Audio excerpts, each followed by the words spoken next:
The phone rang just after 8 that night, a quiet November drizzle sliding down the kitchen window.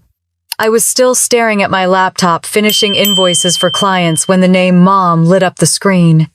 I almost smiled before I picked up, but her voice wasn't warm. It was steady, almost rehearsed. "Lauren," she said, "we all agreed you're not invited to Thanksgiving this year." That was it. No pause, no hesitation, no reason. Just a statement followed by silence so heavy, I could hear the hum of my refrigerator. "Wait, what I managed. Is something wrong?" Her sigh was faint, tired. "There's been tension. It's better this way." Then the line went dead. I sat there with the phone still against my ear. Outside, the rain softened against the glass, and the light from my monitor flickered across the kitchen counter. For a long moment, I didn't move. My thumb hovered above the call log, but I didn't call back. I didn't text. I just set the phone down and opened a new browser tab, muscle memory, more than thought. My cursor clicked automatically on the Mitchell family savings account. The balance blinked at the top $950,000. The number looked calm and different. I stared at it like it could explain what had just happened. My pulse steadied, cold clarity replacing the sting. If they could erase me from their holiday table, I could erase the comfort they built on my back. The apartment was still except for the soft ticking of the clock. I leaned back in my chair and tried to understand when things had started to shift. It wasn't sudden. It never is. The distance had been creeping in like frost on a window, slow and visible until you finally can't see through it anymore. I used to drive up to Seattle every year without fail. No matter how busy work got, no matter how bad the traffic was, I'd bake pies, bring wine, pay for the turkey, because Dad forgot to order one again. I thought that's what family did, pick up the pieces quietly, so the picture stayed whole. But that night, sitting in my small apartment 200 miles south, I realized I'd been the only one patching the cracks. I opened my email out of habit, searching for the annual Thanksgiving thread. There was nothing. No who's bringing the stuffing. No remember to thaw the bird this time. Just silence. When I clicked the folder labeled Turkey Time, a red banner flashed across the top, access denied. My stomach dropped. I refreshed, tried again. The same message. It wasn't a glitch. Someone had removed me. I checked the family drive we'd used for years, where I kept the budgets, the spreadsheets, the bills. All of it gone. Or rather, still there but locked behind permissions that no longer included me. The next message came through an hour later. Ryan. My brother. The golden one. "Don't make this awkward," he wrote. "Mom and Dad just want peace this year. Peace." That word settled like a stone in my throat. I read it again and again until the letters blurred. Then I set the phone face down. My apartment felt smaller after that. The walls closer, the air colder. I stood by the window looking out at the dark street below. Across the way, a couple was stringing lights along their balcony, laughter spilling into the night. For a moment, I envied their ease, their warmth. Mine had been measured in duty for years. I thought of the last Thanksgiving I'd attended. I'd driven up after work late as usual, the trunk full of groceries I'd bought myself. When I walked in, the table was already set. Every seat taken. Ryan looked up from carving the turkey and grinned without humor. Look who decided to show up. Nobody offered to make space. I ended up at the counter with a paper plate, pretending not to notice when my mother avoided meeting my eyes. I told myself it was stress.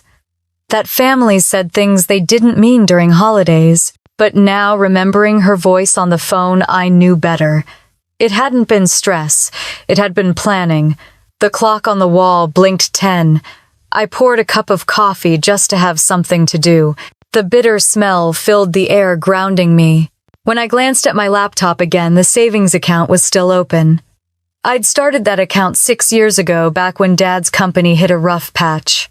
They'd needed a cushion for emergencies. I'd transferred my bonus, my savings, even some of my retirement. Over time it grew. Everyone called it the family fund. But every login, every password, every wire went through me. Because I was the organized one. I took a sip of coffee watching the steam curl. $950,000. Mortgage, house maintenance, the shared credit line for family expenses, all of it flowed through that one hub. I had never questioned it. I was proud in a way. Keeping things stable made me feel useful. Loved, maybe. But now, the number on the screen didn't feel like security. It felt like leverage. My phone buzzed again. Another text. "Don't overthink it," Ryan wrote. "You make things tense. Just let it go." My fingers tightened around the mug until the ceramic burned my palm. I typed one word, then erased it, typed another, then deleted the whole thing. I wasn't going to defend myself in a family that had already rendered its verdict. The apartment was silent again. Outside, the rain had stopped, leaving the city damp and reflective. Streetlights cast long glows across the pavement. I watched a delivery driver carry boxes into the building next door. Life went on, indifferent. I closed the banking tab, but the image of that number lingered in my mind. It wasn't revenge, I felt, at least not yet. It was something steadier. A realization that the quiet person holding all the threads could also be the one who decided when to cut them. The next morning, I woke early. The world outside was gray, the air sharp with the scent of wet pine. My coffee machine sputtered to life, the sound oddly loud in the stillness. I scrolled through my emails, half expecting anyone to have written. Nothing. No apologies, no clarifications. Just a promotional flyer from the airline I used to book flights north every November. The subject line read, "Ready for your next family getaway." I almost laughed. I opened my phone and listened to my mother's voicemail again, letting each word carve itself deeper. "We all agreed you're not invited. No warmth, no regret. Just bureaucracy disguised as family."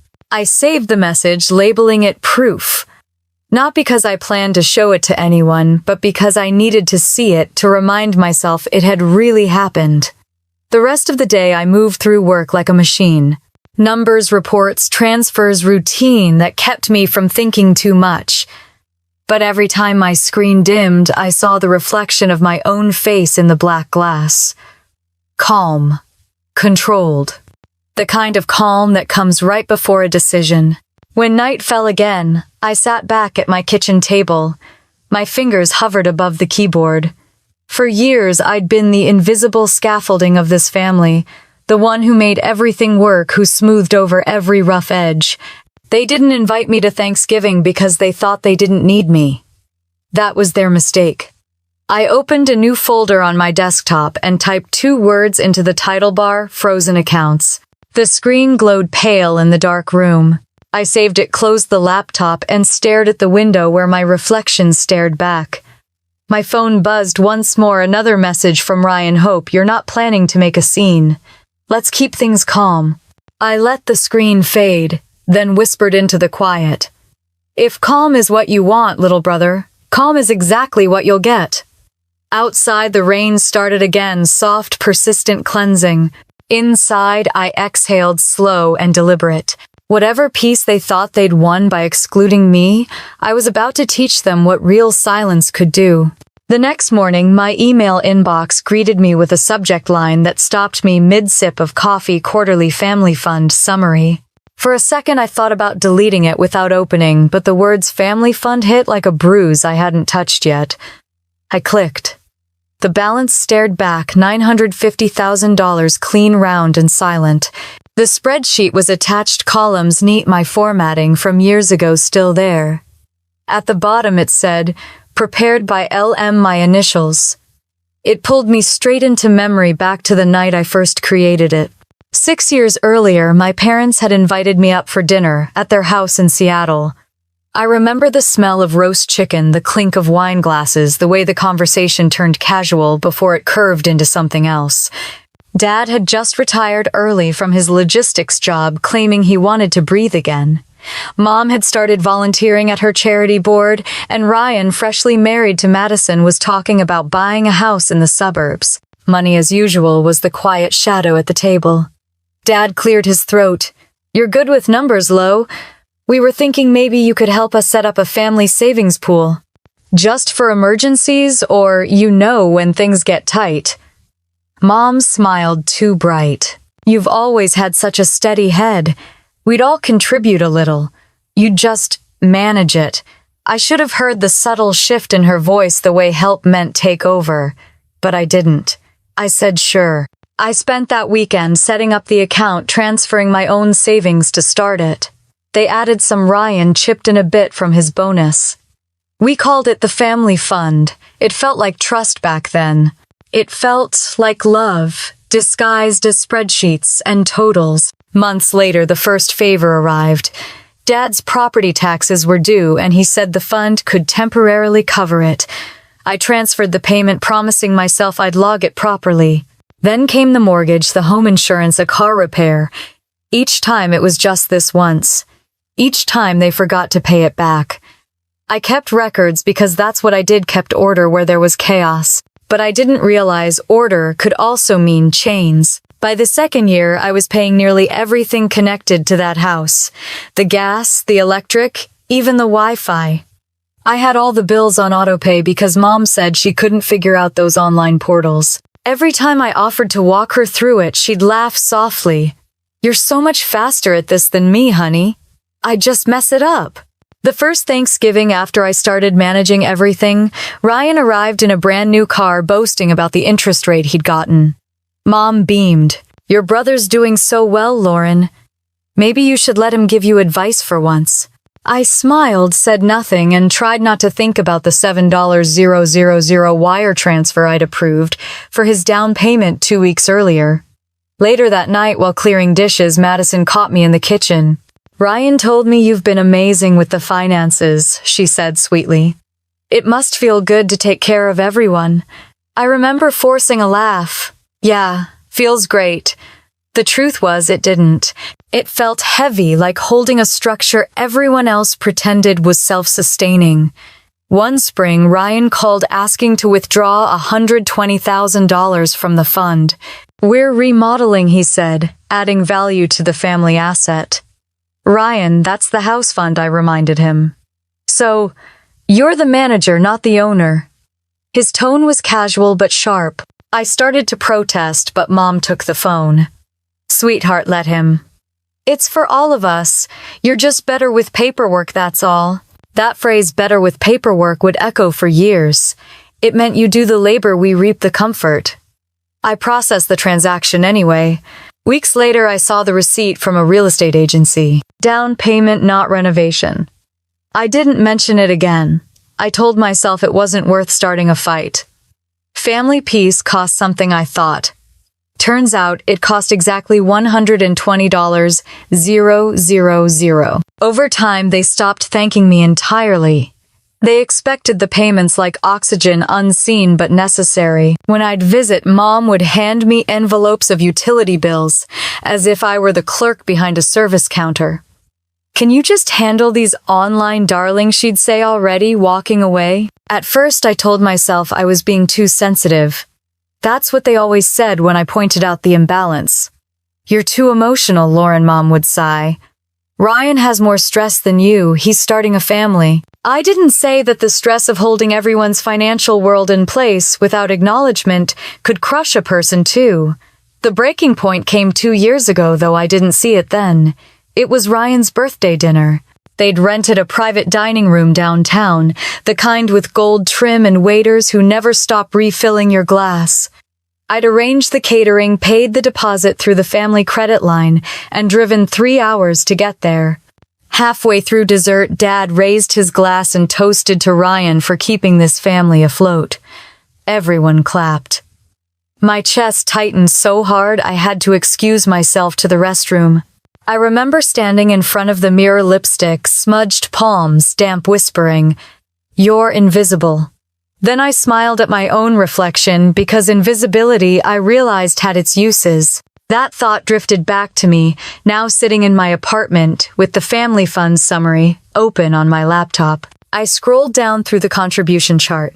My name filled nearly every line. $3, $000, $5, $500, $8, $200. Mom's occasional deposits under miscellaneous. Ryan's sparse, irregular. At the bottom, a pie chart showed the breakdown, 87% from me. I stared at it until my eyes blurred. I opened a new tab and pulled up the mortgage documents. My name wasn't on the deed, only on the payment schedule. It hit me like cold water, all the things I'd kept alive I didn't even own. I sat back, staring at the ceiling, the low hum of the refrigerator the only sound. The guilt I used to feel about saying no began to unravel, replaced by something calmer, heavier. Proof. That's what I needed. Proof that what they called help had been exploitation. I reached for my notebook, the one I kept hidden in the drawer under my tax files, and flipped to a blank page. I wrote mortgage, $1.980 divided by month, paid by me since June 2018 property tax, 4 payments per year, me, utilities, auto pay under my account. Family credit line, sole guarantor L. Mitchell. Each line steadied me a ledger of reality. Numbers don't lie even when people do. I pulled up the folder I'd created the night before frozen accounts. It waited on the desktop like a quiet door. I dragged the spreadsheet inside and renamed it Phase 1. My hand didn't shake. Outside traffic hummed softly on the wet street tires hissing on pavement. I could almost see the Seattle skyline in my mind, their big house, the string lights Ryan hung every year across the porch. They were probably already decorating, talking about the menu, pretending nothing was wrong. For years, I had been the scaffolding holding them upright, unseen and unthanked. They had built comfort on my balance sheets. They had built warmth on my restraint. And now, with one phone call, they decided I didn't belong at their table. I glanced back at the spreadsheet. The numbers stared back, obedient and unfeeling. They didn't care who used them, they only followed orders. Fine, I thought.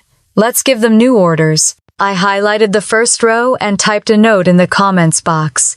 Everything they took for granted, I will take back quietly. Then I saved the file, the faint click echoing in the still apartment. The day faded toward evening. Light leaked pale and gray across the countertop. I made myself another coffee, strong and bitter, and watched the steam rise. Somewhere between one breath and the next, I realized the shift was complete. The guilt was gone. The warmth gone too. What was left was something cleaner. Control. And that, I thought, was finally mine. The next morning, I opened my laptop expecting the usual hum of work emails, but instead a small red banner flashed across the top of the screen, password reset requested. My stomach tightened. I hadn't changed a thing. I tried to log in again, same message. When I opened the shared family drive, the one I'd built and managed for years, another alert appeared. ACCSS denied. At first, I thought it was a system error. I refreshed the page, cleared my cache, even rebooted the router. Nothing. I typed the password slower this time, as if the system might respond to calm hands. It didn't. The message stayed bright and final. I tried the secondary email, the old one I'd used to create the Mitchell Family Fund account 6 years ago. Locked. The bank's login portal showed my username, but no longer recognized my credentials. Every digital door I had ever built for this family was now bolted from the inside. The silence around me thickened louder than any alarm. I reached for my phone and called Mom. Straight to voicemail. Tried again. Still nothing. I dialed Dad, though he rarely answered anyway. The call rang twice and cut off. Then I tried Ryan. His voicemail started with the same smug tone I remembered. Hey, this is Ryan. Leave it if it's important. I hung up before the beep. Fine. If they didn't want to speak, I'd check the group chat. The one we used every year, Thanksgiving Plan 2025. The screen blinked gray for a moment before the words appeared. You have been removed from this conversation. I stared at it for a long time, the edges of my vision blurring. The absurdity made me almost laugh. My entire family had turned me into a ghost, digitally and literally. The thought rolled through my chest like a quiet wave. They didn't just uninvite me. They're erasing me one login at a time. I tried one last route, the shared email inbox for utilities, something I'd created so everyone could track payments. When I typed in the address, a new name appeared beside it, owner Helen M. The timestamp showed the change was made 2 days ago. 2 days before my mother called to say I wasn't welcome at Thanksgiving. This wasn't an accident, it was choreography. I opened the banking app. At the top under primary contact, the name had been changed from mine to Ryan Mitchell. I clicked on recent changes and saw a request dated the previous afternoon. He'd done it while I was still reeling from the phone call. The pattern was so deliberate, it almost felt professional, like a hostile takeover, except the company was my life. I took a slow breath, forcing my hands steady, and started taking screenshots. Every alert, every modification, every denial notice. I created a new folder on my desktop. Proof 1. Access log. One by one I saved the files, labeling them by date and time. The sound of each screenshot felt like a small hammer striking metal. When I finished, I leaned back in my chair. The morning light slanted through the blinds, striping the table with pale lines. I could feel my pulse slow, not from calm exactly, but from clarity. They hadn't just locked me out, they'd been planning this. I thought back to the early years when that same drive was filled with cheerful chaos. Photos of our dinners, shared recipes, even playlists for the long drives north. Mom used to upload pictures of pies and send captions like, "Look what your brother helped me make, though he never did." I remembered Ryan's voice teasing once at Christmas, "You and your spreadsheets, Lauren. You'll probably marry Excel one day." At the time I laughed. Now the memory felt hollow, like laughter echoing down an empty hall. The hum of my computer fan filled the silence. I opened a blank note and started listing what I'd lost. Access to the drive, access to the fund email, bank portal permissions, group chat removal. Every bullet point looked clinical, detached, but each one carried a bruise beneath it. Around noon, I tried one last time to reach out, sending a message directly to Ryan. I noticed some changes in the accounts. "If you or Mom need clarification, just let me know." No reply. The message stayed delivered, unread. Half an hour later, another notification buzzed. I expected it to be him, but it was Madison. Her text read, "Maybe this is for the best. Families need less tension during the holidays. Less tension." I stared at the phrase, letting it sink in. It was the same kind of careful cruelty. She'd perfected words that sounded polite but stripped of empathy. I could almost picture her typing it with that distant smile she always wore, the one that said she believed she was better. I saved the text as a screenshot, dropped it into a new folder titled Proof 2. Messages. By evening, the air in my apartment had cooled and the city outside was fading into a wash of streetlights. I sat at my kitchen table laptop, opened the screen, dimmed to a soft glow. For years, this family had run on my systems, my organization, my structure, my discipline. I had been the invisible grid that kept them afloat, and now they were trying to rewrite it, to take ownership of something they didn't even understand. I closed my eyes and saw their faces at Thanksgiving, years of them sitting around the long oak table while I stood at the counter refilling glasses. I'd been the background fixture, the one who cleaned up the mess. That's what they wanted me to remain, a utility. Something useful until it wasn't convenient. The email pinged just as I opened my eyes. The sender's name made my breath hitch. Evergreen Bank. Account notification. The subject line, primary account, holder change request, confirmed. Confirmed. The word pulsed against the screen, sharp as glass. Someone had actually tried to transfer control of the entire family account, and the bank had processed it. My body went still.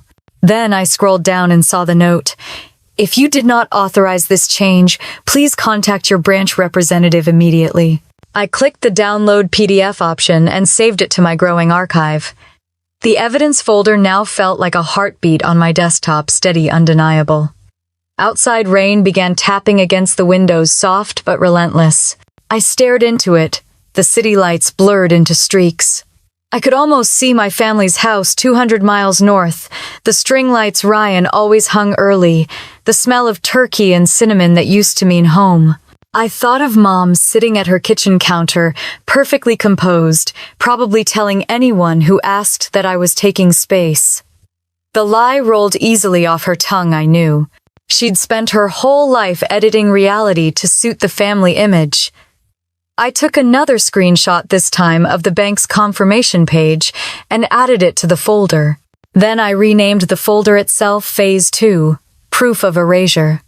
There was no anger, not anymore, just precision.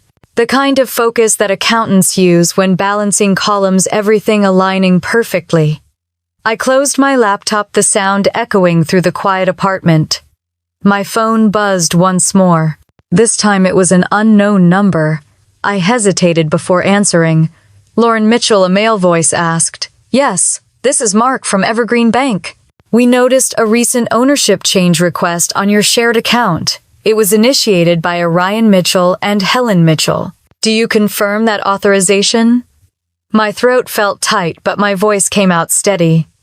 No, I did not authorize that. He exhaled softly, typing something. All right, Miss Mitchell. Then I'll mark this as a contested change. The account will be temporarily frozen for review. The word frozen landed heavy in my chest, strange and fitting all at once. When I hung up, I looked at my reflection in the darkened window. The rain distorted it slightly, breaking my features into fragments of light and shadow. I whispered to no one. If they wanted me gone, they're about to find out what gone really feels like. I opened the laptop again just long enough to add one more note beneath the others. If peace means erasing me, I'll show them the cost of absence. Then I shut the computer, turned off the light, and let the storm outside drown the last of the silence. The morning came quiet and gray, a fine mist hanging over Portland like the city. Hadn't decided whether to wake up yet. My apartment smelled faintly of coffee and rain. When I opened my laptop, the first thing I saw was an email from Evergreen Bank. The subject line read, "Temporary freeze initiated." I clicked it open. The message was short, polite, sterile. Your account has been placed under review and will remain frozen pending verification by the primary holder. I read it twice, then a third time. The words didn't feel like punishment anymore. They felt like alignment. I sat back in my chair and let the sentence linger in my head. Freeze initiated. They had locked me out of Thanksgiving. I would lock them out of everything else. I reached for my notebook, the one with the worn leather cover, and flipped to a blank page. The paper still smelled like ink and quiet resolve. I wrote a title at the top in neat capital letters, Operation Silence. Below it, I began to list each account I managed. Mortgage, property tax escrow, electric, gas, internet, family savings fund $950,000, family credit line. I drew a small box beside each one. Check marks would come later. The list stretched down the page like the blueprint of a house one I had built, without realizing how easily it could be taken for granted. For years, they had treated my organization as background noise, the invisible hum that kept their lives running. You're so good at this, Lauren, Mom used to say whenever I handled a new bill. I used to think that was praise. Now I understood it was comfort, a way to keep me doing what none of them wanted to think about. I took a long sip of coffee and stared at the first line. Mortgage. The house they lived in, the one I paid for month after month while they toasted around the dinner table. Outside, the rain gathered into thin trails on the glass, threading down like faint veins of light. Inside the room was still the only sound, the faint hum of the fridge. I opened my laptop and logged into the mortgage portal. My name, L. Mitchell, appeared at the top. I clicked Manage Account. A drop-down box offered several options. My cursor hovered over one pause payment. A confirmation window popped up. Are you sure you want to suspend all automatic drafts? I stared at it for a long breath. Then I clicked yes. The button turned gray. A small green checkmark appeared, request processed. That was it. No fanfare, no fireworks. Just a quiet shift in power, invisible to anyone but me. I opened the next tab, the electric company. The same process. Log in, manage, suspend service. Another confirmation. Another screenshot saved into my proof. 3. Execution folder. Gas. Internet. Property tax. Each one fell like a domino, slow and deliberate. Every click steadied me. It wasn't anger anymore. It was precision, like balancing a column that had been uneven for too long. While waiting for one of the confirmation emails, my mind drifted to a conversation from last spring. Ryan had been bragging at dinner about how the bills practically pay themselves. Mom had laughed, saying, "Lauren's systems are a blessing. It's like the house runs on autopilot." They never realized autopilot had a pilot. I smiled faintly, not with bitterness, but with understanding. They had called me cold before. Maybe they were right. Cold was reliable. Cold didn't waver. Cold was steady enough to shut off the lights. The first confirmation email arrived. I clicked it open. Effective November 27, electric service will be suspended pending payment. Thanksgiving Eve. Perfect. I added the note to my list, drawing a red checkmark next to electric. The next email followed gas service, scheduled for disconnection November 2, 86:00 a.m. Another check. I worked through each system until the column of empty boxes was filled. Each checkmark was a sentence in a language my family had never learned to read. The last step was the savings fund, the heart of everything. The balance glowed on the screen like it had the first day I set it up, $950,000. I hovered over the suspend access button. My reflection shimmered faintly on the monitor, eyes calm, jaw tight. "Are you sure you want to freeze this account?" the prompt asked. "Yes," I whispered, though the system didn't need to hear me. The confirmation box blinked, account frozen. My chest rose, then steadied. The silence that followed was the cleanest I'd ever heard. I saved the confirmation page and dropped it into the folder with the rest. My desktop was now a digital graveyard of proofs, each file named like evidence, each time stamped with my quiet signature. When I closed the laptop, the reflection on the black screen caught my face, half lit by the gray morning. I barely recognized the calm there. It wasn't satisfaction, not even revenge exactly. It was something simpler, equilibrium. The phone buzzed beside me. A new message from the bank. I opened it. "Please note, all related debit cards will be temporarily deactivated within 48 hours. I sat back, the corners of my mouth lifting just slightly. Perfect timing. They'd start noticing soon. Maybe when they went to buy groceries. Maybe when they tried to pay the caterer. Maybe when the house went dark. I got up and poured myself another cup of coffee. The steam curled upward, catching the morning light. For once, the bitter taste didn't bother me. It reminded me I was awake. As I set the mug down, another sound cut through the quiet, a soft ping from my computer. Another email. I glanced at the subject line, confirmation autopay canceled, Mitchell household mortgage. My heart didn't even race this time. Just another line checked off. I opened the notebook again, flipping to the list. Every box was marked, every account sealed. Underneath it, in smaller handwriting, I added one final line, Thanksgiving blackout, complete by 6:00 p.m.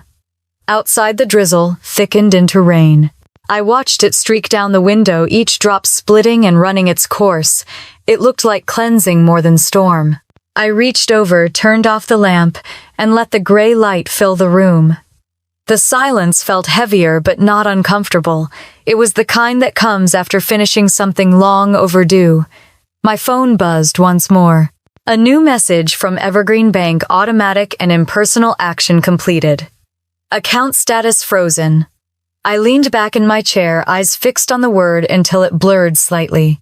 The heater clicked on in the background, humming softly. I thought about that house in Seattle, the one I had kept warm for years, and how quiet it would sound without power humming through the walls. They wanted peace without me, I murmured, lifting the coffee mug again. Let's see how peaceful a dark house feels.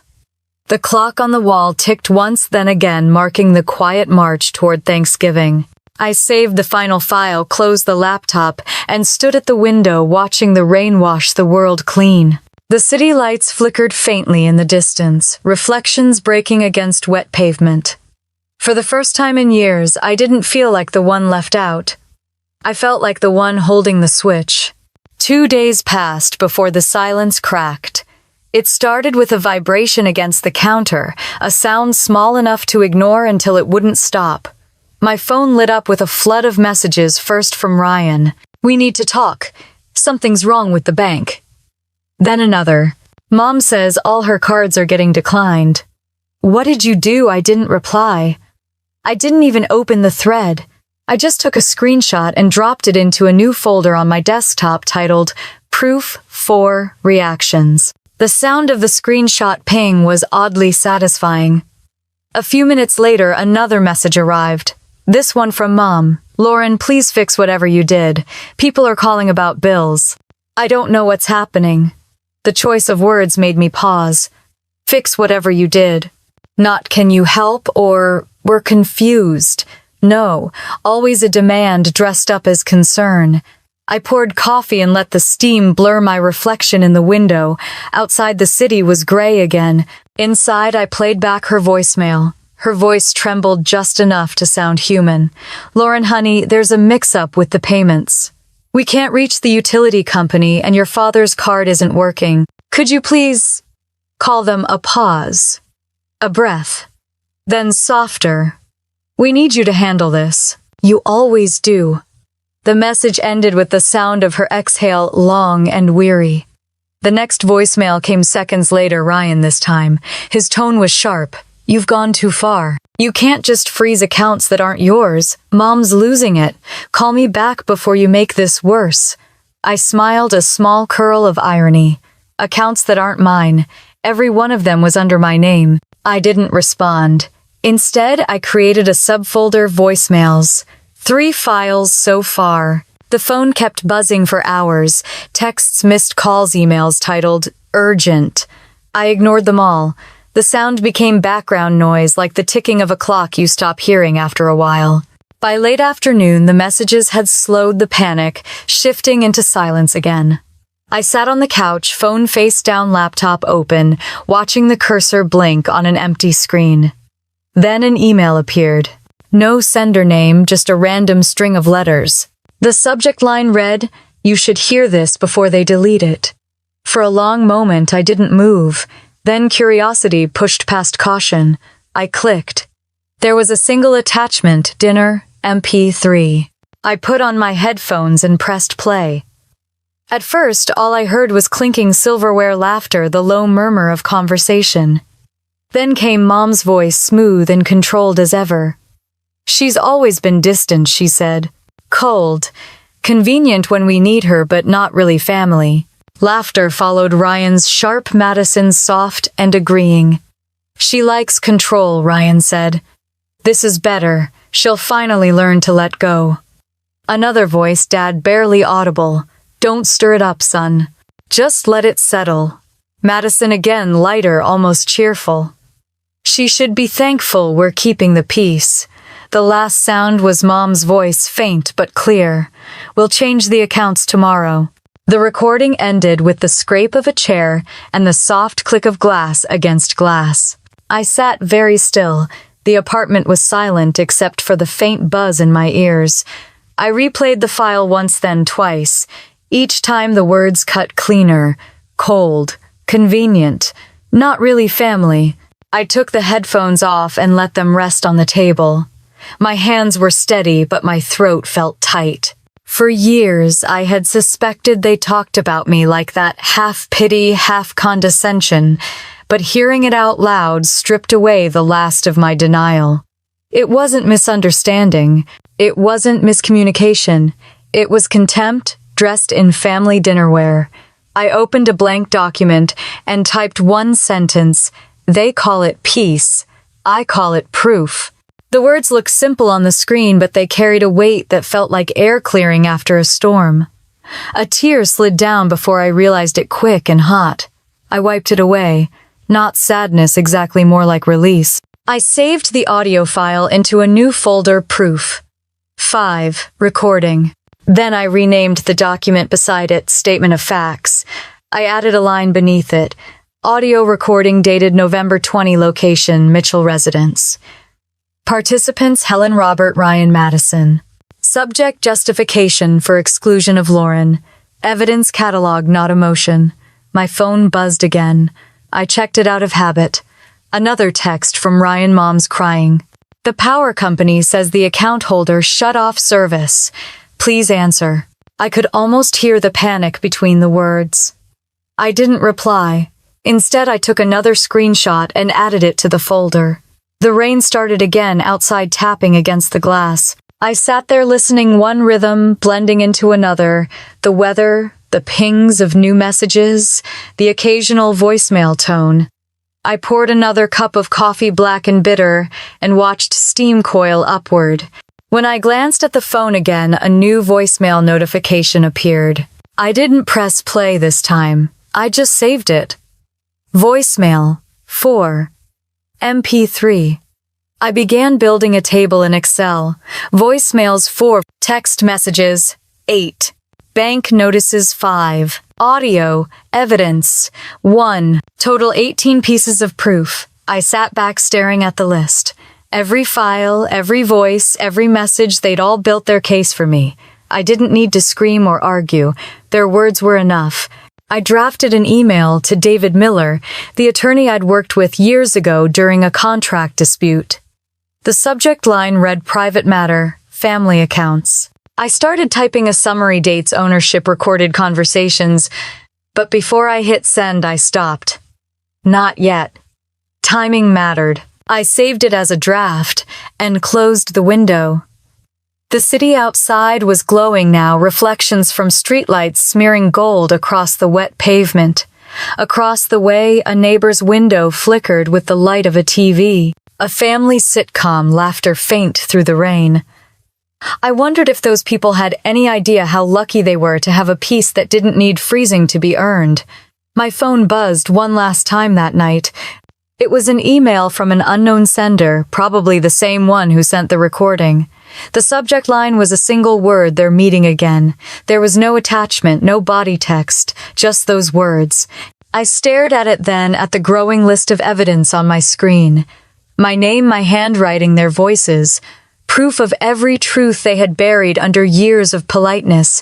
I shut the laptop and leaned back against the couch, closing my eyes. The sound of rain deepened, steady and soft. In my mind, I saw their dining room again, the same one where that recording was made. The chandelier glinting above their heads. My mother's perfect posture. Ryan's self-satisfied grin. Madison's empty laughter. They thought they'd erased me, but they'd forgotten one thing: I had built the system that kept their world turning. Every file, every password, every transaction, it all started with me. I whispered into the quiet, "You wanted peace. You just never asked what it would cost." The rain eased to a drizzle. I opened my eyes, watching the city lights blur into soft halos against the glass. My laptop screen dimmed on its own, the folder of evidence glowing faintly before fading to black. "They thought they'd silenced me," I said, my voice low and certain. "But the proof they left behind is louder than anything I'll ever say." The morning unfolded in a haze of soft fog and quiet resolve. Portland looked muted outside my window, the kind of still gray that made sound travel slower. My inbox was the opposite, noisy, flashing with new subject lines that stacked over each other like panic. Urgent account access denied. Call me back now. Unauthorized freeze investigation notice. I scrolled slowly, half a sip of coffee hovering at my lips. The one from the bank caught my eye. I opened it. "Dear Miss Mitchell, your request to freeze and review associated accounts has been received and verified. Please note only the registered account holder may modify or reinstate access." There it was, plain, legal, airtight. I read it twice, then smiled. For days they had accused me of acting impulsively, emotionally. But everything I'd done was precise, documented. I wasn't the problem. I was the protocol. I opened my phone contacts and scrolled to a name I hadn't used in years: David Miller. I'd met him back when I was a contract accountant at a construction firm. He was steady, pragmatic, the kind of man who read fine print like it was poetry. When he answered, his voice was still the same, brisk but calm. "Lauren, it's been a while." "Hi, David," I said. "I need legal clarity. Tell me everything." I gave him the short version. The shared family fund. My name on every account. Their attempt to transfer ownership. The freeze. The backlash. He didn't interrupt, only the faint scratch of his pen filling the pauses. When I finished, there was a moment of silence.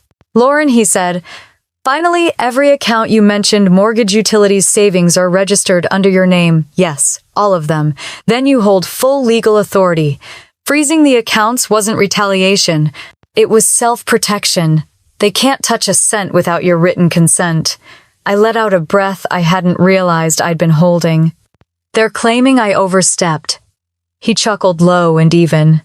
"You didn't overstep. You built the step. If they push legal action, they'll embarrass themselves." The relief that spread through me wasn't loud, it was subtle, like warmth creeping back into cold fingers. "Do you have proof of their attempt to seize control?" he asked. "I have everything," I said. "Emails, voicemails, screenshots, even a recording of them planning to change the accounts." He paused, impressed. "Then you've built the cleanest paper trail I've ever seen. Keep it organized, time-stamped, untouched. You're standing on solid ground." I thanked him and ended the call, my hands still resting on the phone. The apartment was silent except for the faint hum of the heater. For the first time since this started, I didn't feel hunted. I felt anchored. Everything I had done wasn't a strike back. It was a retraction, a quiet undoing of years of unreciprocated loyalty. They called it control. I called it survival. I sipped my coffee, now gone lukewarm, and watched the fog outside begin to lift. My phone vibrated again. A flood of new messages, each one more frantic than the last. From Ryan, "We talked to a lawyer. He says you can't do this. We're coming after you if you don't fix it." From Mom, "People are calling. The bank is asking questions. My charity partners are furious." From Madison, "You're ruining the family name. Please stop before this gets out of hand." I scrolled through them all, saving screenshots one by one. Each message landed not as guilt but as proof. Proof that for the first time they couldn't manipulate me with shame. By noon, another email from Evergreen Bank arrived. "Family fund account remains frozen pending confirmation from registered owner L. Mitchell." I printed it. The paper came out, warm edges crisp. I pinned it to the refrigerator door with a small magnet shaped like a lighthouse. The image felt fitting, something that stayed standing when everything else stormed around it. Around 3, David called back. "I went through your files," he said. "You're covered on every side. Even if they attempt a civil claim, it'll collapse. No fraud, no theft, no misrepresentation." I leaned back on the couch, phone pressed to my ear. "They'll probably try intimidation next." "They might," he agreed. "If they contact you again, forward everything. Keep communication short and factual. Don't argue." "So I'm safer than you've ever been," he said simply. "Lauren, you didn't break the law. You enforced it." I smiled faintly, letting the words settle into me. After we hung up, I walked to the kitchen and stared at the printed confirmation on my fridge. Registered owner L. Mitchell. For years I'd signed documents for them, co-signed loans, managed transfers, all invisible, thankless tasks done in the name of family. Now, those same signatures had become my shield. The phone chimed again. Another voicemail from Ryan, this one, sharp enough to cut glass. "You think this makes you powerful. You've humiliated Mom. Everyone knows. Fix it before you destroy what's left of this family." I replayed it once, then saved it under proof. 6 legal threats. The sun dipped low, casting soft orange light through the blinds. I sat down at my desk and opened the folder titled Operation Silence.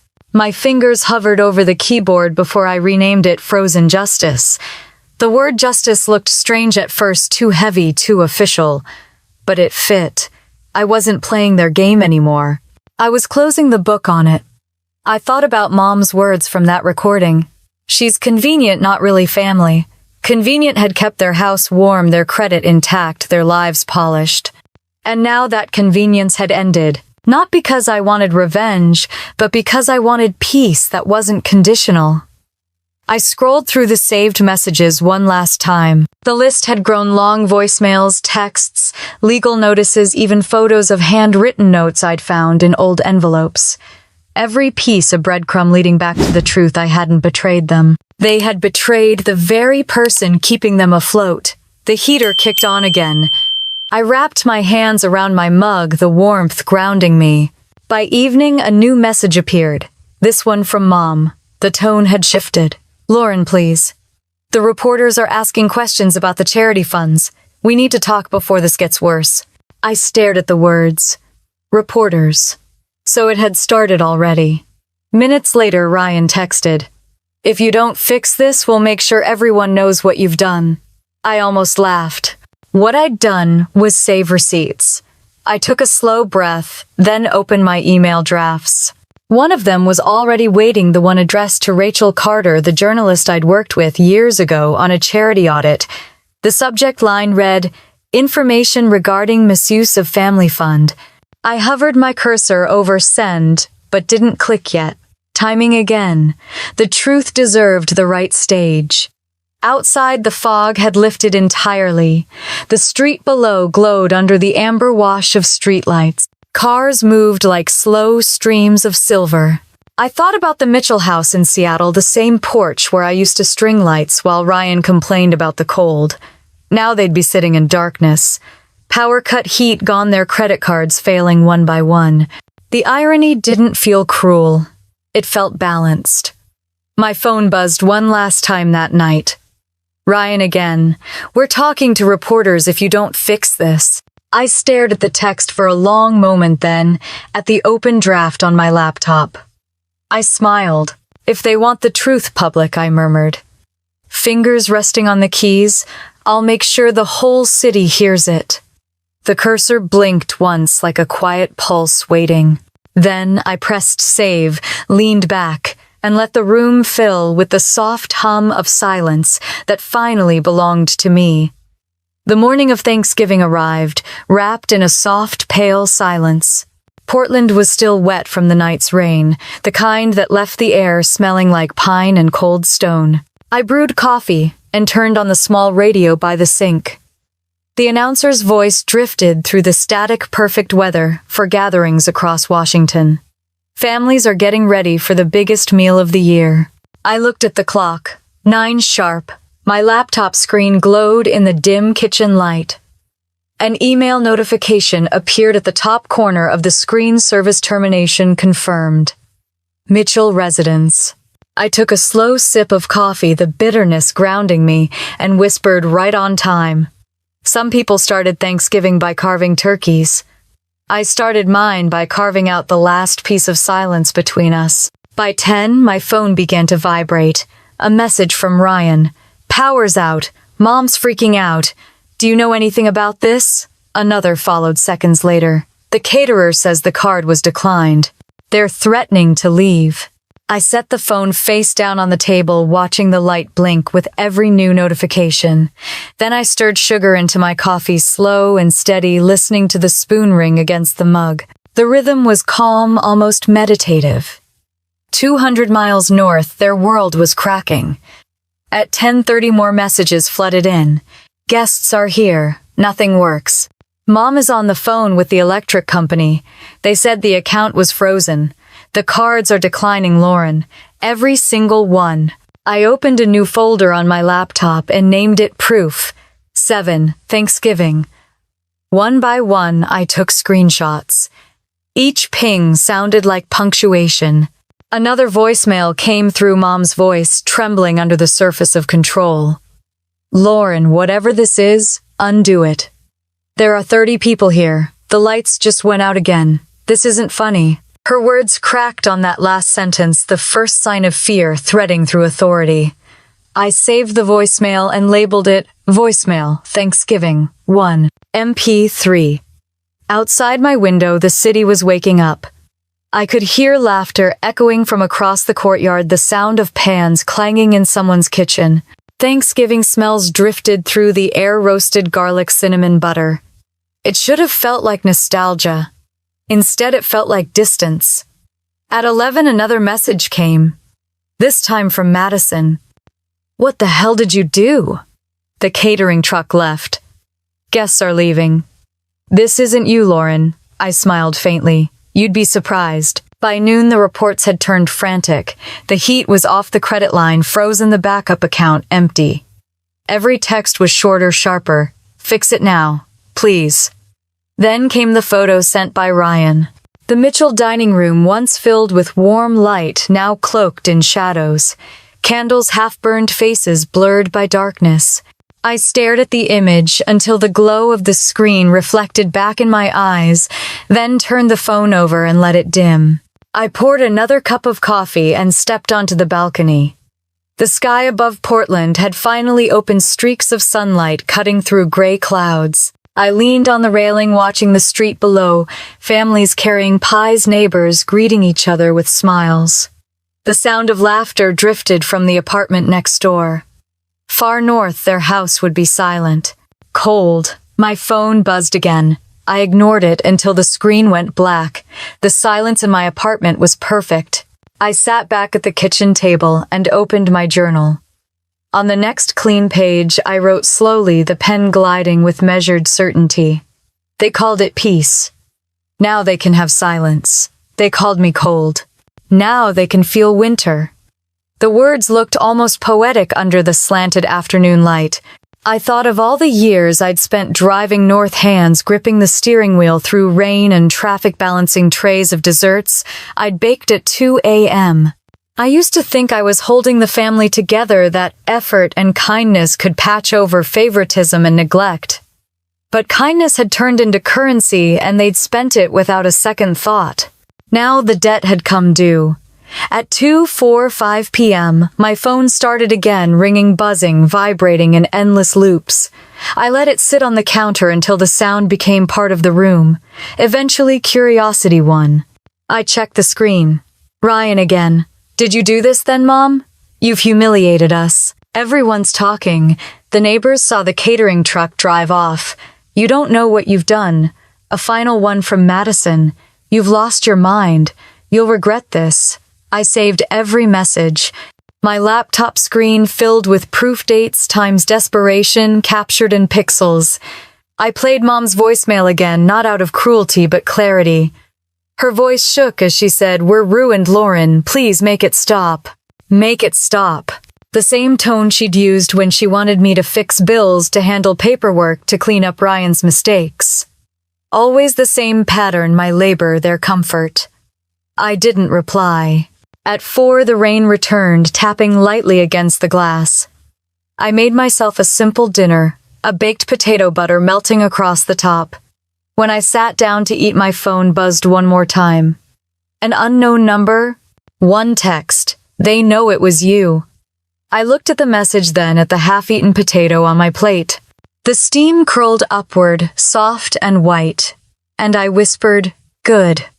I finished my meal, slowly washing each dish afterward, the ordinary rhythm grounding me. Every motion felt deliberate. Turning off the faucet, drying my hands, stacking the plate.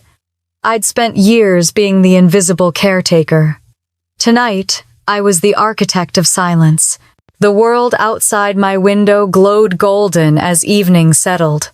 Across the courtyard, a family gathered at their table, the kind of warmth I used to chase. I smiled faintly, not from envy but release. I turned off my lights and sat by the window, watching the city darken one building at a time. The reflection staring back at me looked calm, almost peaceful. Another voicemail came through the ringtone, cutting through the quiet. I let it play out. The sound of Ryan's voice rose above the static. "Everyone's gone. The house is freezing. Mom's crying. You win, okay? Are you happy?" Now I pressed the save button without listening further. Outside, the first snowflakes of the season began to fall, swirling under the street lamp. I wrapped a blanket around my shoulders and whispered, "They wanted a Thanksgiving without me. Now they have one." The heater clicked off with a soft sigh. I let the quiet settle deeper, closing my eyes as the storm rolled further north. Some debts aren't paid in money. They're paid in silence on the exact day they decided you didn't belong. The morning after Thanksgiving was unnervingly still. Portland sat under a low sheet of gray clouds, the air damp, the streets quiet. I woke late, my body heavy from a rare, dreamless sleep. When I reached for my phone, the screen lit up with more notifications than I'd ever seen: texts, missed calls, news alerts. At the top was one that froze me mid-stretch: breaking news, local charity scandal, Mitchell family under review. I opened it.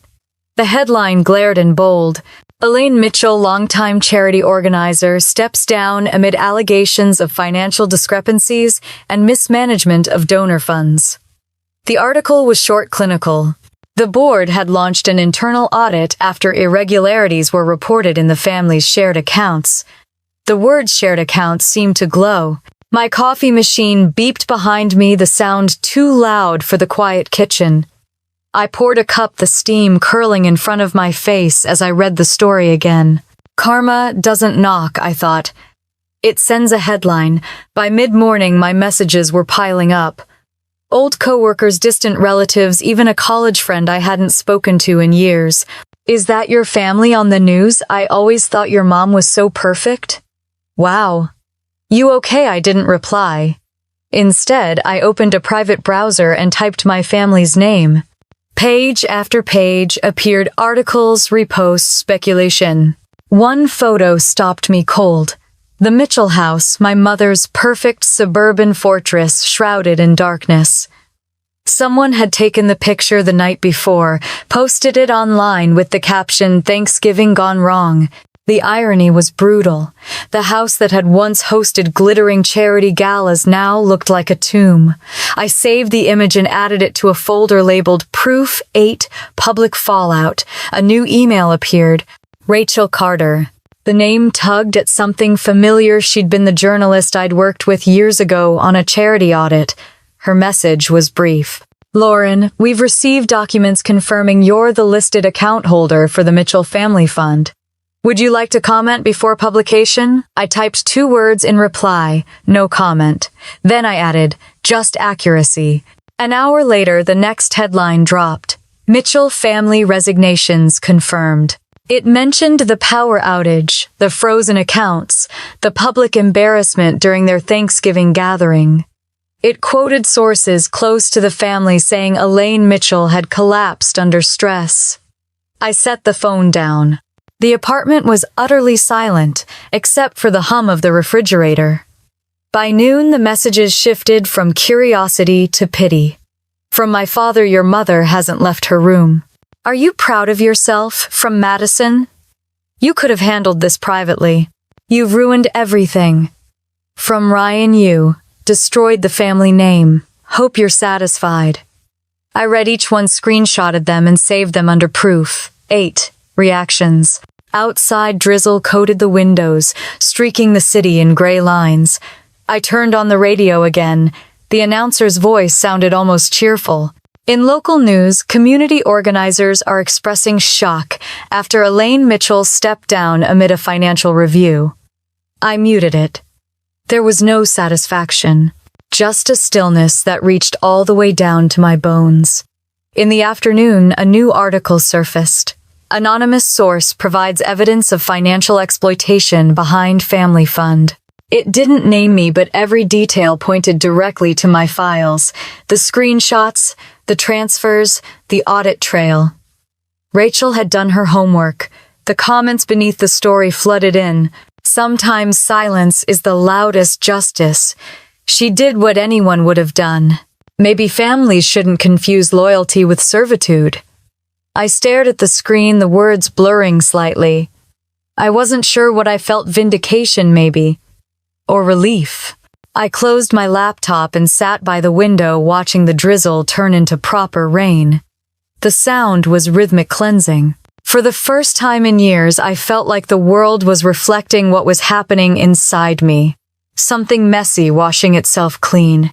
In Seattle, the fallout was total. Mom's charity board released a statement thanking her for her years of service and announcing her resignation effective immediately. Ryan's bank put him on administrative leave, pending an investigation into documentation irregularities. Madison deleted all her social media accounts after people began commenting under their holiday photos. Was this before or after the lights went out? Neighbors whispered, friends vanished, invitations disappeared. And me, I was left with peace. Late that afternoon, my phone buzzed again. A call from Rachel Carter. I let it ring once before answering. Lauren, she said, her tone professional but kind. I wanted to let you know the board confirmed your documents. Everything checks out. Do you want to be quoted by name? No, I said quietly. Just tell the truth. That's enough. She paused, her voice softening. Sometimes the truth doesn't need a voice, Lauren. It just needs proof. That line stayed with me long after the call ended. I walked to the kitchen, poured another cup of coffee, and leaned against the counter. Outside, the sky had darkened early, the kind of heavy dusk that comes before snow. My phone lit up again. Another article, this one from the local station. The opening line made me exhale slowly. New evidence reveals that the Mitchell Family Fund was solely managed by the eldest daughter, who had covered family expenses for years before cutting ties. The comments were kinder this time. Supportive even. Strangers defending someone they didn't know. I sat down at my desk and opened my journal. On the next page I wrote, I didn't destroy them. I just stopped saving them. The words looked small, but they felt right. Justice didn't always roar. Sometimes it just stopped answering calls. By early evening, the rain had slowed. I curled up on the couch with a blanket, the city lights glimmering through streaked glass. The quiet didn't ache anymore. It hummed softly, steady, alive. When my phone vibrated again, I nearly ignored it, but the screen showed a single message from Mom. We're still family. I stared at it for a long time. No accusation this time, no command. Just that one sentence floating between apology and denial. I didn't delete it. I didn't reply either. Instead, I whispered to the empty room, maybe we are.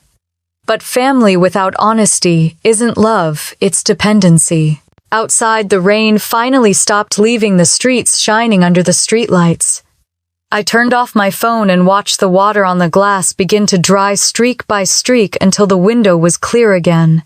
The week after everything fell apart was quiet in a way I hadn't known before.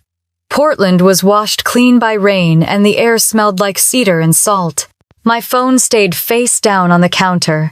Notifications off, no buzz, no glow. The world felt softer that way, muted. Silence used to hurt. Now it felt like oxygen. I filled my mornings with small things that didn't need permission. Coffee brewing, slow music low, the sound of rain tapping against the window. I didn't read headlines anymore. I didn't check messages. The scandal had taken on a life of its own, and I had no interest in watching it breathe. Each day I tried to stitch routine back together. I took long walks through Laurelhurst Park, watching the trees drip from the mist. I bought a paperback from a corner bookstore and read it slowly, one chapter a night. I cooked real meals again. Nothing fancy, just soup and bread, things that filled the apartment with a quiet warmth. There was peace in small acts, I realized. Peace wasn't loud. It was patient. One morning, while watering the few plants that had survived my months of neglect, I noticed a sprig of green pushing through the soil of an old clay pot I thought was dead. The fern had come back on its own, tiny and stubborn. I smiled without meaning to. Maybe that was how healing worked, quiet, unnoticed, until one day it just existed again. 3 days later, an envelope arrived in my mailbox. No return address, just my name and my father's careful handwriting. I took it inside and stared at it for a long time before opening it. Inside was a single sheet of paper, the ink slightly smudged. Your mother isn't well, it began. She's been quiet since everything happened. I won't ask you to come, but she keeps your photo on her desk again. She reads the articles over and over like she's waiting to wake up from them. The last line caught me off guard. Sometimes losing comfort is how we find truth. I read it 3 times. My eyes didn't sting and no tears came, just a hollow ache, deep and still. I set the letter on the table and made tea. The water hissed softly, and I watched the steam rise until it blurred the words on the page. That night, I lay awake, thinking about the last time I'd seen my father. He'd stood behind my mother at the lawyer's office when the will for my grandfather's estate was read. His hand had rested lightly on her shoulder, his expression unreadable. He'd never defended me, not once, but he'd also never joined the others in tearing me down. He was a man who chose silence over sides. Now his silence had turned into an apology written in the smallest possible way. The next morning I sat by the window with the letter beside me. My reflection in the glass looked calmer than I remembered. I thought of childhood mornings, the smell of pancakes, my mother's hands braiding my hair before school, my father whistling out of tune. Little things that felt safe back then. And then I remembered the phone call. "You're not invited to Thanksgiving." The way her voice had held no hesitation, no love. I wasn't sure what forgiveness was supposed to look like, but I knew it didn't mean pretending none of it happened. Forgiveness wasn't surrender. It was the refusal to carry their chaos any further. I wrote in my journal, forgiveness isn't for them. It's what stops their voices from living rent-free in my head. 3 days later, I opened my door to find my father standing there. He looked smaller than I remembered, his winter coat too big on him, his eyes tired. In his hands was a small wooden box. He didn't step inside, just stood in the hallway, the smell of rain still clinging to him. "Your mother wanted you to have this," he said quietly. His voice sounded like gravel, as if it hadn't been used in a long time. I took the box, the wood cool under my fingers. Inside was a silver necklace. Thin, delicate, the same one my mother used to wear every Christmas morning. I hadn't seen it in years. "She thought you might want it back," he added. For a long moment, neither of us spoke. The hallway light flickered overhead, and I could hear the faint hum of someone's television down the hall. "Tell her I got it," I said finally. He nodded once, eyes glinting, and turned to leave. No apology, no explanation.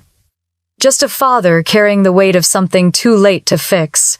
When the elevator doors closed behind him, I stood there a while, the box pressed against my chest.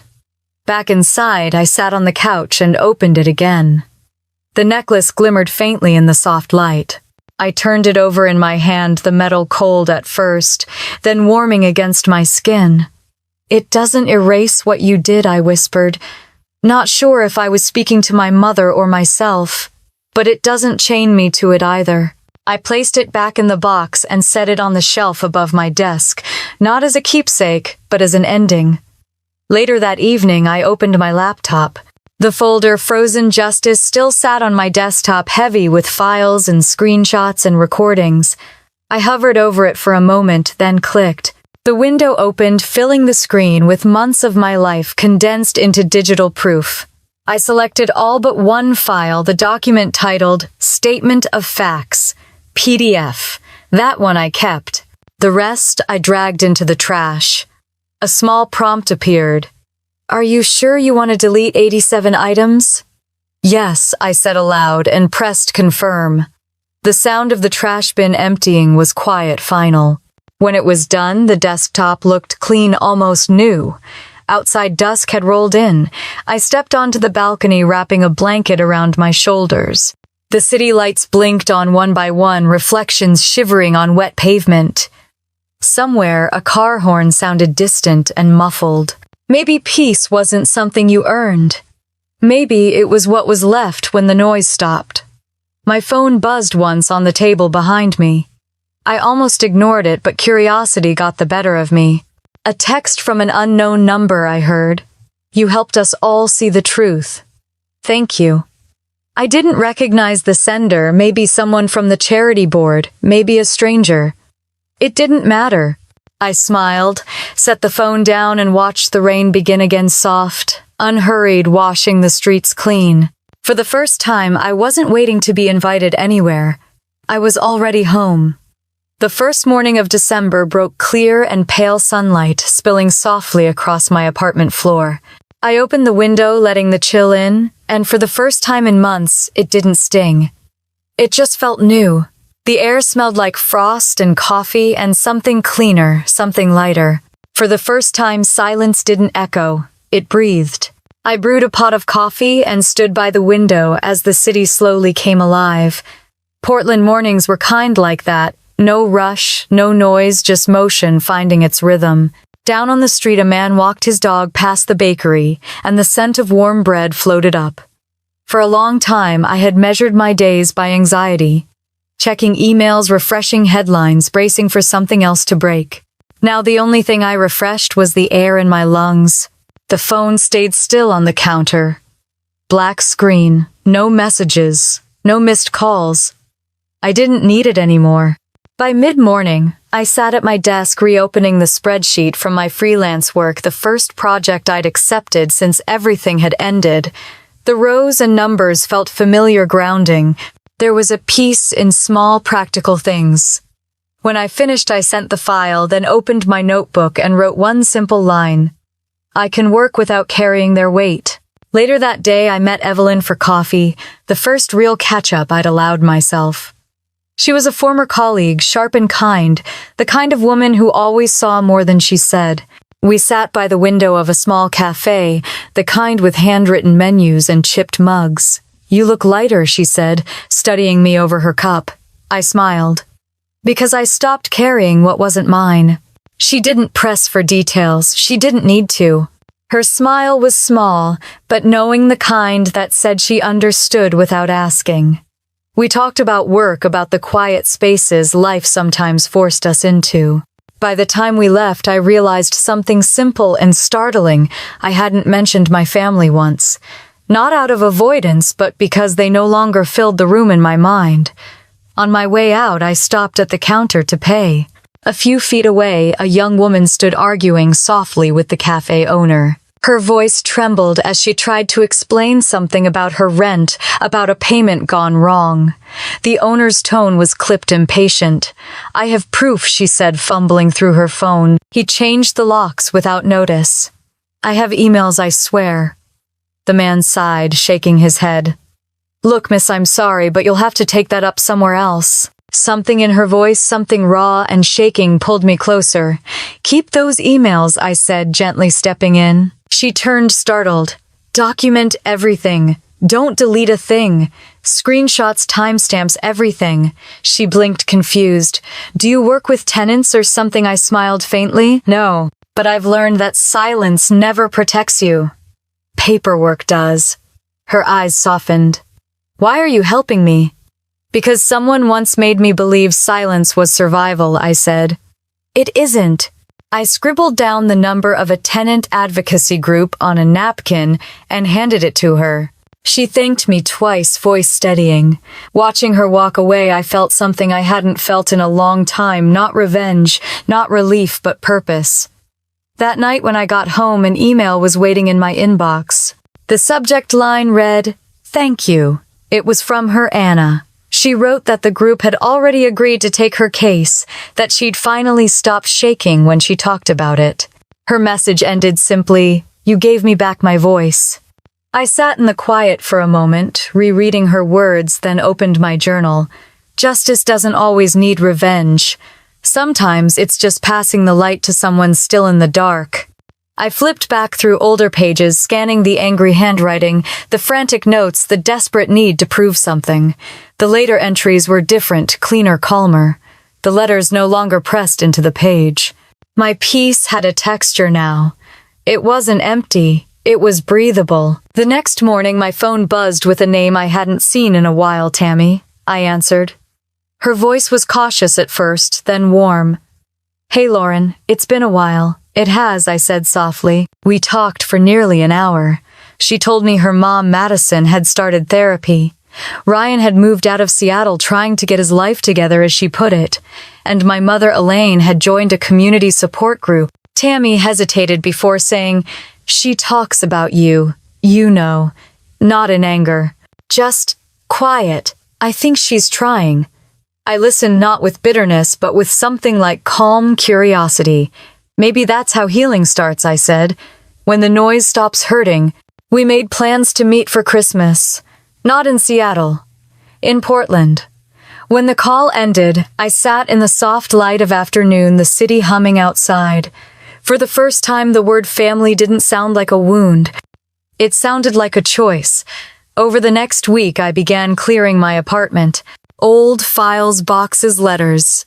I kept one photograph me at 25 standing in my mother's garden laughing at something behind the camera. My hair was messy, my smile unguarded. That version of me didn't know what was coming, but she was still mine. I framed the photo and placed it on my desk, not as nostalgia, but as a reminder of what it meant to return to yourself. That evening, I poured a glass of wine and stepped onto the balcony. The air was cold, bright with city light. Below, people carried shopping bags bundled in scarves. I felt the hum of life moving forward, unbothered by what had fallen behind. The phone buzzed once more. This time, it didn't make my chest tighten. It was just sound neutral, ordinary. An email notification slid across the screen, holiday invitation. Community dinner, December 24. It was from the local shelter where I'd volunteered years ago. I smiled, typing a short reply. Count me in. Then I wrote in my journal, slow and steady, family isn't always where you're born. Sometimes it's where you're finally seen. I closed the notebook, took a slow breath, and watched the city settle into twilight. The wait was gone. Not forgotten, just transformed. Christmas morning arrived quietly, the kind that felt almost holy without a single sound. Portland was blanketed in a thin layer of snow, soft enough that the world seemed to breathe slower. The light through my window was pale gold, catching on the frost that framed the glass. It was the first Christmas that didn't hurt, the first one that was mine. I got out of bed, wrapped a blanket around my shoulders, and padded barefoot to the kitchen. The air smelled faintly of cocoa and pine from the tiny wreath I'd hung on the door the night before. I turned on an old jazz station, the kind that played Nat King Cole and Bing Crosby, and let the music fill the space that used to ache. No gifts waited under a tree, no family chatter echoed down the hall, but there was peace thick and steady, and I realized that was enough. I dressed slowly, choosing a simple gray sweater and wool skirt, tied my hair back, and packed a small tin of cookies. They weren't perfect, some edges too brown, some shapes uneven, but they were mine, baked in my own kitchen, with no one hovering, no one judging. I poured hot chocolate into a travel mug, tucked the tin under my arm, and stepped into the cold. Snowflakes fell lazy and light as I walked toward the community center. The streets were quiet except for the crunch beneath my boots. Families passed carrying pies and wrapped gifts, their laughter drifting into the air. For a moment, I thought about past Christmas mornings, about the long drives to Seattle, the tension masked by smiles, the feeling of walking into a house that pretended to be home. This year, I didn't pretend. The community hall glowed like a lantern at the end of the block windows, fogged with warmth. Inside, volunteers bustled between tables, arranging trays of food, pouring cider into paper cups. The air was alive with cinnamon laughter and the hum of people who had decided to care. Lauren, someone called. It was Grace, the coordinator, who had emailed the invitation weeks ago. You made it, I did, I said, smiling, as I handed her the tin. Homemade cookies. Be gentle, she laughed. You're already a hero. Half these folks didn't eat breakfast. I joined a small group setting tables, folding napkins, placing candles in jars. Across the room, children played tag between chairs, while their parents watched smiling, despite tired eyes. Every corner of the hall held life messy, unfiltered, unashamed. A woman passing by paused, her eyes narrowing slightly. You look familiar, she said. Aren't you the woman from that article? I hesitated for only a breath before answering. I guess I am, but that's not my story anymore. She nodded, a hint of understanding flickering in her gaze. Good, she said softly. Then it's a new one. By afternoon, the tables were full. People from every kind of life sat shoulder to shoulder, sharing food and laughter, as if the world had never divided them. I poured cider-refilled plates, and for the first time in years felt completely present. There was no pretending, no pressure, no masks, just the simple rhythm of kindness moving from one hand to another. Then I saw Tammy. She stood near the doorway, her red scarf dusted with snow eyes, searching the room until they found mine. When they did, she smiled, shy at first, then wider. I crossed the room quickly, and she met me halfway, pulling me into a hug that caught me off guard. It wasn't heavy or desperate, just real. I wasn't sure you'd want to see me, she said. I'm glad you came, I answered. We found a quiet corner near the window where the light from the candles shimmered on the frost outside. She reached into her bag and pulled out a small envelope. Mom asked me to give you this, she said. She didn't know if you'd read it. I took it carefully, my name written in my mother's perfect cursive. The paper smelled faintly of her perfume lavender and something older familiar. I unfolded it slowly. I'm learning how to listen the letter read. I'm sorry it took losing your voice to hear my own. Merry Christmas. That was all. No excuses. No explanations. Just that. I read it twice. My throat didn't tighten. My hands didn't shake. I just smiled faintly, almost to myself. She's trying, Tammy said quietly. I know, I said. And maybe that's enough. We sat together for a while, watching families share food, volunteers dancing awkwardly to the carols playing over the speakers. The laughter was soft and real, not the kind that hides something sharp underneath. Later, I stepped outside for air. Snow was falling again, light and endless. The letter was still in my hand, and I traced the ink with my thumb. A wind gust lifted a few flakes onto the page, and when I brushed them away, the words looked almost like they were fading, softening into the paper. Maybe forgiveness wasn't a door that swung open. Maybe it was just footsteps walking away from anger. When I turned back toward the hall, the glow of the windows looked warmer somehow. Inside, I saw Tammy helping serve dessert, her scarf slipping off one shoulder as she laughed. Back inside, a little girl tugged at my sleeve. Can you help me with this? She asked, holding up a tangled silver chain. I smiled when I saw it, my mother's necklace. I'd brought it in my pocket, meaning to donate it quietly. I crouched down to clasp it around her neck. Is it yours? She asked. It was, I said softly. Now it's ours. Her grin lit up the room brighter than any string of lights.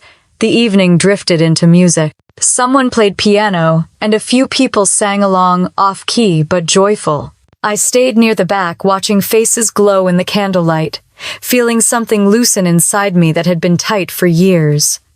By the time the hall began to empty, my hands smelled like sugar and pine.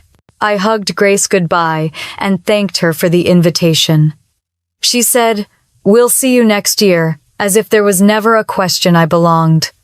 Walking home, snow fell in slow spirals under the streetlights. My breath clouded in front of me, disappearing into the night. Back in my apartment, I lit a single candle on the windowsill and sat with a mug of cocoa, watching its flame flicker against the glass. For years, I thought home was where I was expected. Tonight, I learned it's where I am accepted. Outside, the snow kept falling, quiet, steady, endless. Inside, so did peace. A year later, winter came back, soft and silver. The air in Portland was cold but gentle, the kind that kissed your cheeks instead of biting them. I woke to sunlight crawling across my ceiling, bright and unfiltered. My apartment was quiet, but not the kind of quiet that pressed down on you. It felt alive, like breath. A year ago, I froze everything to survive. This morning, I just watched the sunlight thaw my windows. I stretched, padded into the kitchen, and started the coffee maker. Steam rose in thin spirals, curling toward the frost that still clung to the glass. My plants lined the windowsill now, green, thriving, proof that something could die and still find its way back to life. I smiled at the sight. The laptop pinged on the counter. A new email. Invitation Financial Empowerment Panel. Women Rebuilding Their Futures. The event was scheduled for November 28th. The anniversary. I laughed quietly to myself. The irony wasn't lost on me. I read the message twice. They wanted me to speak, to share my experience, to talk about what financial independence really meant.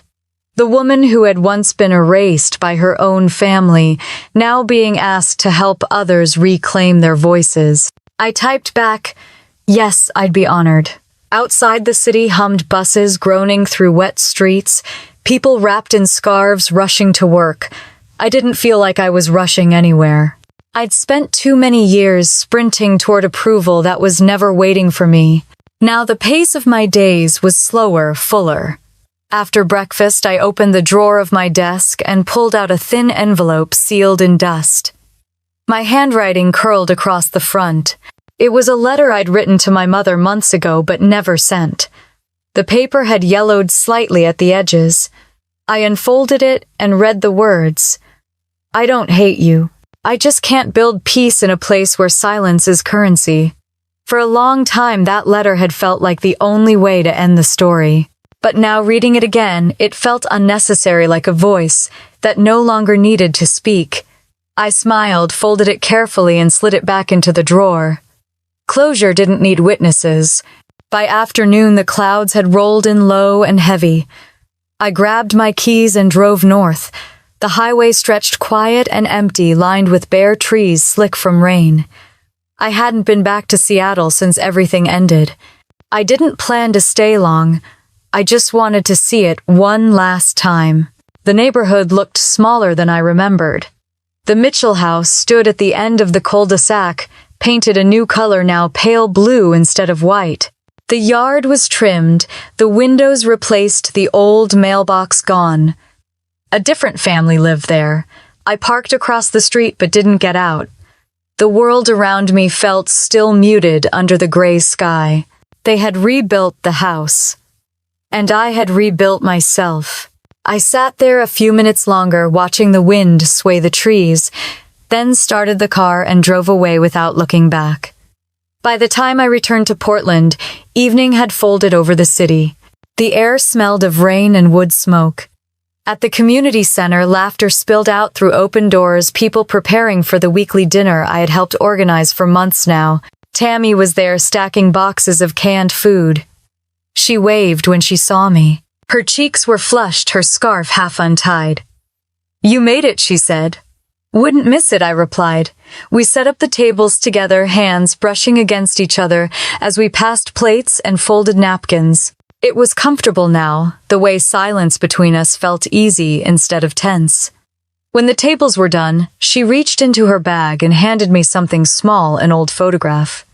It was my mother, sitting at a folding table, smiling faintly, surrounded by boxes labeled Food Drive. She looked older, softer. She started volunteering again, Tammy said quietly. Small program, nothing big.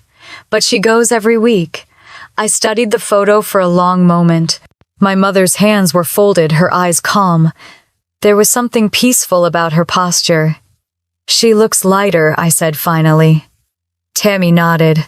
I think she's learning. So am I said. Later, as the dinner wound down, we raised our paper cups in a small toast. No champagne, no speeches, just simple warmth. I looked around the room at the faces I'd grown, to know the volunteers, the families, the strangers who had become my circle. It struck me then that the word family didn't need to mean what it used to. It wasn't bound by blood. It was bound by truth. After everyone left, I stayed behind to clean. The sound of chairs scraping the floor echoed softly through the hall. When I finished, I walked outside. The night was clear, the air sharp with the first hint of frost. Back home, I turned on the lamp by the window and sat down at my desk. My journal lay open, its pages filled with the story I'd lived and survived. I picked up my pen and began to write. I once thought proof was in numbers, signatures, and frozen accounts. But peace doesn't need receipts. It just needs time. The words flowed easily now, like breathing. I glanced at the little fern on the windowsill, the same one that had died a year ago and somehow returned. Its leaves shimmered in the light. The phone rang once, breaking the silence. When I answered, a familiar voice came through. Rachel Carter. Lauren, she said warmly, I just wanted to tell you something. People still talk about your story, but what they remember most is how it ended with silence. I smiled. That was the loudest part. When the call ended, I sat there for a while, staring at the city beyond the glass. Lights twinkled across the river like scattered stars. Maybe peace wasn't what came after revenge. Maybe it was what grew quietly in its place. I closed the journal, resting my palm on the cover for a moment, before sliding it into the drawer. Outside snow began to fall thin and slow, painting the streets in silver. I stood by the window, watching the flakes drift down, their motion hypnotic. The candle on my sill flickered its flame, steady but alive. I thought of everyone who had tried to erase me, and how the proof of my existence had never been theirs to take. It wasn't in documents or accounts or even justice. It was here in the stillness that no longer hurt, in the life that fit me like breath. I whispered into the quiet, maybe peace isn't what you find after revenge. Maybe it's what you become when you no longer need it. For a long time, I just watched the snow. Then I turned to the camera inside my mind, to the listener I couldn't see but always felt. If you've ever been erased, I said softly, I hope you know this silence can be survival, but truth is rebirth. And when you finally stop proving your worth, that's when you start living it. The candlelight flickered once, and outside the city settled into a hush, so deep it almost sounded like peace itself. Wherever you are, tell me what peace looks like for you. And if my story found you today, stay a while, because the next one might just be yours.